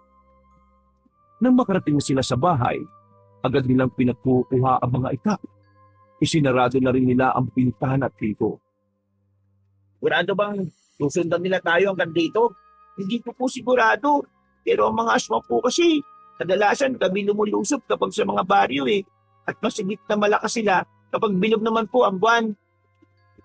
Nakiramdam lang sila ng mga oras na yon. Walang dumating na aswang. Hanggang sa sumapit na nga ang kinagabihan. Dito na mas kinabahan ng lalaking si Gibo. Pabalik-balik ang kanyang tingin sa labas. Hindi siya mapakali. Papa, pero pangitain si Benjo ngayon lang. Pangitain? Ano yun? Sabihin mo anak. Ang sabi po ni Benjo, ngayong gabi raw po, magpapakita raw po ang pinakamalakas na aswang, ang Harimondon. Isang mabangis daw pong alimaw. Ano pa yung nakita niya? Mga dugo, sa lapag, sa kung saan. Pero hindi raw po niya alam kung kaninong dugo eh. Nakot pre, sa mapangitain ba yan? Pwede pong masama, pwede rin pong hindi. Kailangan po natin mag-ingat ngayong gabi. Hindi po tayo ligtas kung nandito lang tayo. Saan naman tayo pupunta? Kailangan po natin unahan sila. Unahan? Paano kung unahan? Sasalubungin po natin sila, Papa. Hindi ba parang delikado yung ganyan ang gagawin natin? Sabi po ni Benjo, mas delikado kung maghihintay lang po tayo dito eh. Nasasayang ang oras. Kung sasalubungin po natin sila, mas maunahan natin ang pagdating ng Harimondon. Pre, may puto nga yung bata. Paano kung marami sila? Magtiwala po kayo sa amin ng kambal ko. Kakayanin po namin sila. Anak, ano po talaga kayo? Gusto ko malaman para kung sakaling may mangyari masama, mas kilala ko na kayo. Nagkatinginan ng dalawang bata. Tumango si Benjo kay Benji. Dahilan para ipagtapat na ng dalawa kung ano ba talaga sila. Siguro po, hindi nyo nalata nung natagpuan nyo lang po kami sa laot. Kami po yung mga inkantong dagat. Inkantong dagat? Anong ibig sabihin nun? Ang mga inkantong dagat po ay nagmumula sa pagnanais ng kalikasan na makalika ng instrumento laban sa kasamaan. Ibig sabihin po nito, wala po talaga kami mga magulang. Kami po ay kusang nabuo para lang kalabanin ng masasamang elemento dito sa lupa. Ano mangyayari kapag tapos na ang misyon nyo dito sa lupa? Iiwan nyo na ba kami ng mama nyo? Papa, hindi po itong tamang oras para pag-usapan ng mga bagay na hindi pa dapat. Kailangan na po nating umalis. Sigurado po kung nasa gubat pa rin po yung aswang na nakalaban namin nung niligtas po namin kayo. Napapailing na lamang ang lalaking si Gibo. Sinunod na lamang din nila ang sinasabi ng dalawang bata. Lumabas silang muli ng bahay. Ibang daan na ang kanilang pinahak. Ang batang si Benjo lamang ang nagtuturo kung saan ang mas ligtas at kung saan sila nakakaatake ng hindi nararamdaman ng mga aswang. Nang makarating na sila ng kagubatan, nagtago sila sa tabing taniman ng gabi. Hinintay nila ang paglitaw ng mga aswang. At ilang sandali nga lang, narinig na nila ang tinig ng lalaking si Miyong. Wala tayong titira sa kanila. Lahat papaslangin. Kahit yung nanay ng dalawang kambal na yun, ha? Hindi pa ako nakakaganti sa ginawa sa akin ng dalawang tubag na bata na yun. Sumenya sa kanila ang batang si Benji na parang itong isang commander sa gera. Tumango naman si Gibo at si Alfred. Nang dumana sa kanilang harapan ng mga aswang, nagmamadaling lumapit ang kambal. Pinagtatataga ng mga ito ang mga aswang na nasa likuran. Laking gulat naman ng aswang na si Miyong sa ginawa nilang paglitaw.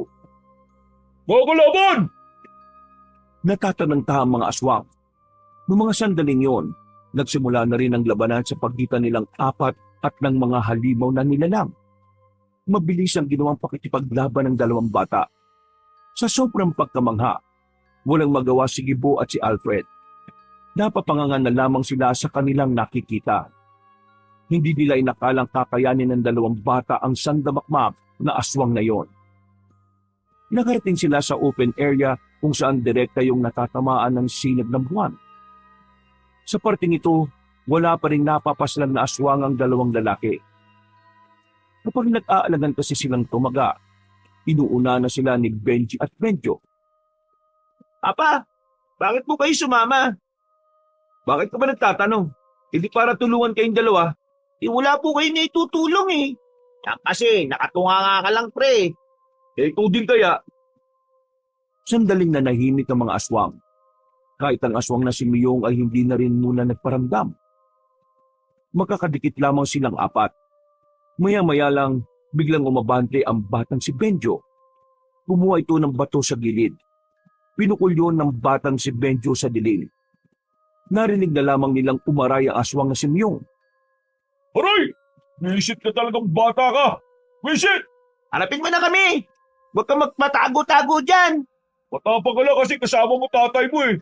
At sino naman yung isa pang mukhang tanga? Ay, umayos ka ng sinasabi mo ha. Big boss kita sa bibig eh. Biglang lumabas ulit ang iba pang mga aswang na kasama si Miyong. At sa pagkakataong yun, mas marami na ito kumpara sa una. Nakakaramdam na ng kaba ang lalaking si Gibo at Alfred. Habang ang dalawang bata naman, kalmado lang. Kung umasta ay parang sanay na ito sa mga ganong uri ng laban. Mga anak, sigurado ba kayo? Sigurado bang kaya natin yan? Huwag po kayong mag-alala. Kami na pong bahala ni Benjo. Ingatan nyo na lang po mga sarili nyo ha. At kung sakali man kung may umatake sa inyo, kailangan nyo rin pong pumalag. Baka pa mauna pa kayo sa langit eh. O Benjo, handa ka na. Tumango na lamang ang batang si Benjo. Maya-maya pa, nagpatuloy na rin ang labanan. Dinumog ng mga aswang ang dalawang bata. Pero kakaibang bilis na naman ang pinamalas ng dalawang ito. Wala pang 5 minuto, nakabagsak na ang mga aswang. Nanlalaki naman ang mga mata ng lalaking si Miyong. Hindi ito makapaniwala na 2 bata lamang ang makakaubos sa kanyang mga kasama. Pre, O bakit? kanina pa tayo dito pero wala pa tayong itutulong ha. Sabi ni Benji, mag-ingat na lang tayo eh. Baka yun na yung tulong natin. Sa bagay, lalaki ka aswang. Sumuko ka na kung ayaw mong magaya sa mga kasama mo. Anong sumuko? Nagpapatawa ka bang uhugin ka? Wala sa popularyo ng mga aswang ng pagsubo, no? Kung gusto niyo akong kalabanin, di kalabanin niyo ako hanggang kamatayan. Nagbagong anyo ng lalaking si Miyong at wala itong sinayang na pagkakataon. Mabilis nitong inatake si Benji. Pero agad namang humarang si Benjo para tulungan ang kambal. Nakailag ang magkapatid sa kinuwang pagkatake ni Miyong. At nang makahanap naman ng tamang pagkakataon ng kambal, agad-agad nilang inatake ng sabay si Miyong. Tinamaan ang aswang sa balikat at sa dibdib. Pero kahit na ganon, hindi pa rin nagpapatalo ang lalaki. Nagagawa pa nitong tumawa-tawa at asarin ng 2 bata. Pero sa mga pagkakataong ito, walang panahon para sa laro si Benji at Benjo. Gusto na agad tapusin ng magkapatid ang laban na yon. Kaya naman, hindi pa man nakaka-recover si Miyong ay dali-dali na itong pinagtatataga ng magkapatid. Tinamaan ng aswang sa kung saan-saan na nagdulot dito para bumagal. Hingal na hingal si Miyong.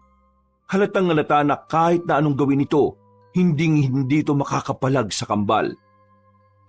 Anong klase mga nilala kayo? Hindi ako makapaniwala na mga musmus lang ang gagawa nito sa akin. Pero kahit na mapas lang niyo ako rito, alam ko na hindi kayo mananalo kay Mang Leo. Hindi kayo ubra sa Harimon doon. Papa, Ninong Alfred, pwede po bang ipikit yung mga mata nyo? Ha? Bakit anak? Sundin niyo lang po ako. Agad na ipinikit ng dalawang lalaki ang kanilang mga mata. Maya-maya pa, narinig na lamang nilang dumaing ang aswang na si Miyong.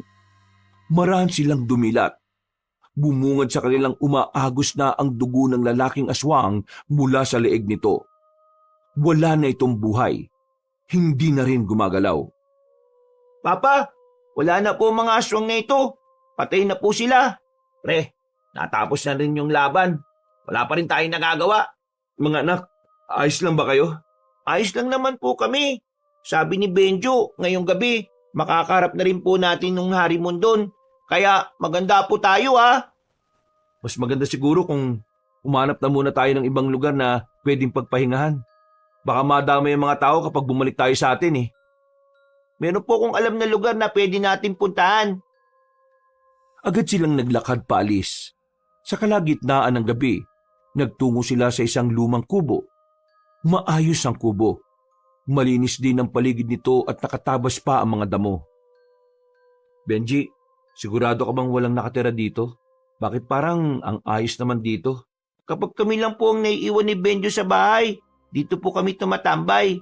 Kami po nagdinis ng lugar na ito. Sinasabi ko na nga ba't meron kayong hindi sinasabi? Isipin niyo na lang po, Papa, na kung hindi kami lumalabas noon, edi wala po tayo ngayon dito. Oo nga naman, pre. Magpasalamat ka na lang. O edi salamat. Naalarma silang tatlo nang makita nilang tila sumakit ang ulo ng batang si Benjo. Sinindihan na ni Benji ang malaking gasera na naroon. Inalalayan nila si Benji na makapasok sa loob. Anak, anong nangyayari sa'yo? Benji, anong sabi niya? Papa, may nakita na naman siya. Nakita niya ang Harimon doon. Marami daw po itong sinaktan at pinatay. Ang sabi pa niya, mangyayari daw ang lahat ng yon kung hindi natin siya mapipigilan ngayon pa lang. Anak, gagawin natin ang lahat para matalo ang aswang na yon. Huwag kayong mag-alala. Tutulong na kaming dalawa ng Ninong Alfred nyo. Hindi po, Papa. Mas maganda po kung iiwas kayo. Mamamatay po kayong dalawa eh. Hindi pwede. Mapapahama kayong dalawa. Pa, malakas ang Harimon doon. Hindi nyo din po siya kakayanin kahit kalabanin nyo siya. Isa pa, mahirapan lang kami ni Benjo kung iintindihin pa namin kayo eh. Are, tama si Benji. Sa ngayon, kailangan natin magtiwala sa kanila. Kahit na gustong-gusto sumama ni Gibo, ay wala na rin siyang ibang magagawa. Napagtanto niya na totoong magiging pabigat lamang silang dalawa sa dalawang bata. Ipangako niyo sa akin na makakabalik kayo ng ligtas ha, Benji, Benjo. Papa, sige na po, umalis na po kayo. Halika na kasi pre, ulit mo rin eh no. Kailangan niyo pong umalis, malapit na pong Harimon doon. Nag-aalangan tumakbo ang dalawang lalaki. Palingon-lingon pa sila sa likuran habang papalayo sila sa kinaroroonan ng dalawang bata. Malakas ang kaba ni Gibo. Natatakot siya na baka yun na ang huling sandali na makikita niya ang kambal. Pero sa kabilang banda, pilit niyang kinukondisyon ng kanyang utak na kailangan niyang pagkatiwalaan ng dalawang bata. Pre, yun na yung Harimon doon oh. Pre, Oh, bakit ka tumigil? sige na. Mauna ka na. Ha? Baliw ka ba? Sabi ni Benji, kailangan na nating umalis. Pre, hindi ko kayang iwan si Benji at Benjo sa ganung kalagayan. Ay naku, kulit mo naman oh. Yun nga ang mas makabubuti sabi ng anak mo pre. Isipin mo na lang ha. Kanina wala naman tayong nagawa. Ngayon pa kayang mas malakas yung kalaban nila. Kaya nga dapat nandun ako kasi mas malakas ang makakalaban nilang dalawa. Pre, hindi ko kayang manood lang eh. Nababahala ako na baka wala na akong dat na anak. Bakit? Wala ka bang tiwala sa kanila? May tiwala ako sa kanila. Pero minsan, hindi sapat ang tiwala ko para masiguro kung ligtas sila. Gagawin kong lahat na makakaya ko para protektahan sila. Dahil nangako ko kay Sonia na kahit na anong mangyari hindi ko hayaang mapahamak ang mga anak ko. Sige na, diyan ka na pre. Uy! Umalik ka dito! Binilikan ni Gibo ang mga anak niya. Wala na siyang pakialam kung gaano kalakas ang aswang na aabutan niya. Basta ang tanging tumatakbo na lamang sa kanyang isipan ay ang makatulong sa kambal. Nang makabalik na siya, nakita niyang kaharap na ng 2 bata ang harimondon. Hindi na muna siya lumabas.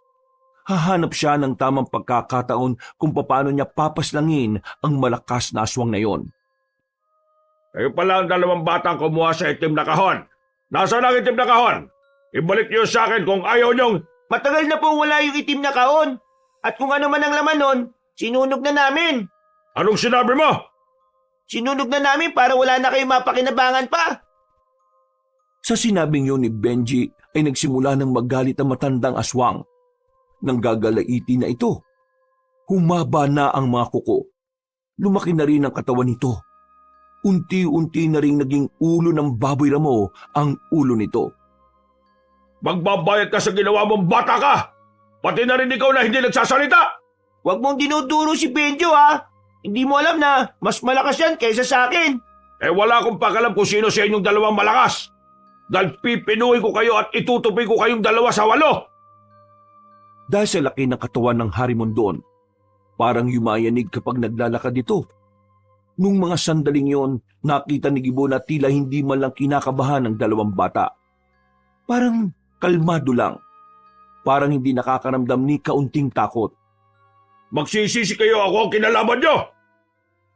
Nang makalapit na ang harimondon sa 2, nagawang makailag ni Benji at Benjo. Gamit ang kanilang itak, tinaga ni Benjo ang aswang na si Leo sa hita. Sinundan naman ito ng taga ni Benji sa bandang likuran. Nung mga sandaling yon, akala nila ay tatabla ng aswang. Pero tumawa lang ito na malakas. Tila hindi man lang naramdaman ang hiwa na kanilang nagawa. Ha! Anong akala nyo? Mapapatay nyo ako gamit ang simpleng itak na yan? Para nyo lang akong kinikiliti eh! Benjo, mukhang di na natin kailangan ng itak na ito. Binitiwan ng 2 ang kanilang sandata. Nagtaka naman ang aswang habang si Gibo naman nababahala dahil hindi nila alam kung ano ang gagawin ng 2. Gayong wala na itong magagamit na pamatay sa aswang. Lalabas na sana siya sa kanyang pinagtataguan pero pinigilan siya ni Alfred. Pre, wag. Hayaan mo na muna sila. Saka ka na lumabas kapag may tamang pagkakataon na. Uy, bakit ka bumalik? Malamang, di naman kita pwedeng hayaan na lang dito. Napalingon sila nang marinig na umaangil ng malakas ang harimondon. Dinakmaan ng aswang na si Manong Leo si Benji. Nahawakan nito sa damit ang bata. Akmang ibabalibag nito si Benji pero sumulpot naman agad si Benjo sa gilid. Isang malakas na suntok ang pinakwalan ni Benjo sa tagiliran ng harimondon. Sa lakas ng suntok, naramdaman pa nila Gibo at Alfred ang malakas na hangin. Napatras ang harimondon nang maramdaman ang epekto ng ginawa ng bata. Ang sabi ni Benjo, hindi pa yun ang pinakamalakas ha. At ang sabi ko naman, mukhang sa ganitong paraan ka namin matatalo. Anong karapatan niyong saktan ako? Ako ang hari ng mga aswang! Isa akong harimondon! Kaya hindi ako matatalo lang ng mga kagaya ninyo! Muling tumakbo si Leo. Sinalubong naman ito ni Benji. Sinuntok ni Benjo ang aswang pero sa pagkakataon namang ito, biglang nakailag na ang aswang. Paglingon ng batang si Benjo, isang suntok ang sumalubong sa kanya. Tinamaan si Benjo sa katawan. Tumilapon ang bata patungo sa puno. Lalabas na sana si Gibo pero nang makita niyang nakabangon agad ang bata, napangangan na lamang siya. Tingnan mo nga. Mukhang matatalo ba ng aswang yung kambal kung ganyan sila kalakas? Tingnan mo, nakabangon pa oh. Nung mga sandaling yun, nagtaka na rin ang aswang.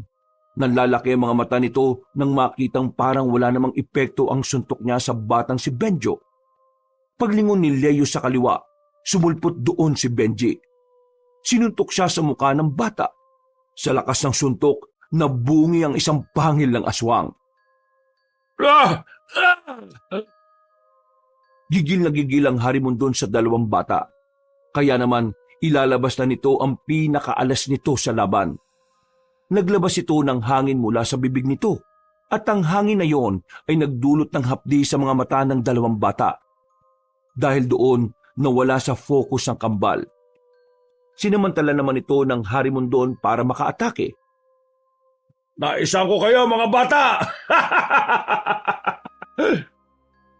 Tumakbo ng mabilis ang aswang na si Leo at saka sinuntok si Benji. Sumadsad pa sa lupa ang mukha ng bata. Habang si Benjo naman ay nakatikim naman ng malakas na sipa. Tawa lang ng tawa ang aswang. Hindi pa ito nakontento. Sunod-sunod na suntok ang pinakawalan nito sa dalawang bata.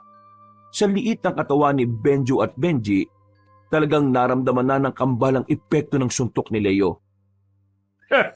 Sinasabi ko naman kasi sa inyo hindi nyo kakayanin ng isang kagaya ko. Mas mabilis kayong dalawa, pero mas mautak ako sa inyo. Masyado pa talaga kayong bata. Marami pa kayong kakainin bigas. Ngayon, katapusan nyo ng dalawa. Ako ang harapin mo! Hindi na nakatiis pa si Gibo. Lumabas na ito sa kanyang pinagtataguan.